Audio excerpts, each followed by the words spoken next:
Signs of the destruction caused by last Tuesday's earthquake are still everywhere to see in Port-au-Prince, but it's the smell that reminds survivors here of how many others died.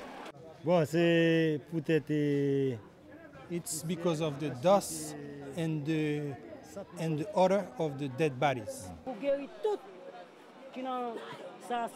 Outside one of the main hospitals, a preacher prays for the injured still waiting to get inside. It's completely makeshift, and the international aid workers here are trying their best to make do.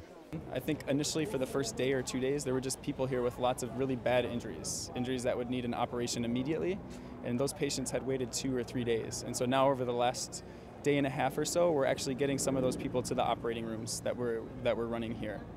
Just moments away from the hospital, American firemen were responding to news that a woman had been found alive in the rubble. Before it collapsed, that was called the Fresh Air Hotel, and the woman stuck inside is an 18-year-old called Gael, who they're trying to bring out, and they're pretty confident at the moment that they can bring her out. She is slightly pinned from the pelvis down, but she is thanking us in English, which is nice to hear. And it's an extremely tight area. Can only fit 2 or 3 people around her at a time. A crowd gathered, and then, after 3.5 hours, she was out. The teenager had been trapped next to a dead friend for 5 days. How do you feel to get her out? Well, glad. You know, it's all that work to get her out. It's real successful. Yeah. Real good. But we got to hurry up. We got somewhere else to go. I'll let you go. All right, thanks.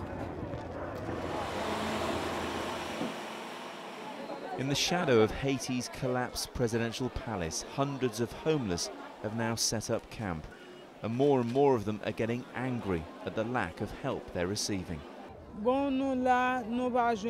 This woman told me there's no food, water or medical assistance, and if it rains they'll all be in deep trouble.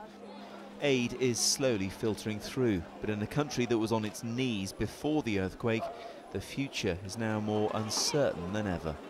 Matt Barbet, 5 News, Port-au-Prince in Haiti. Matt Barbet, Sky News, Port-au-Prince in Haiti.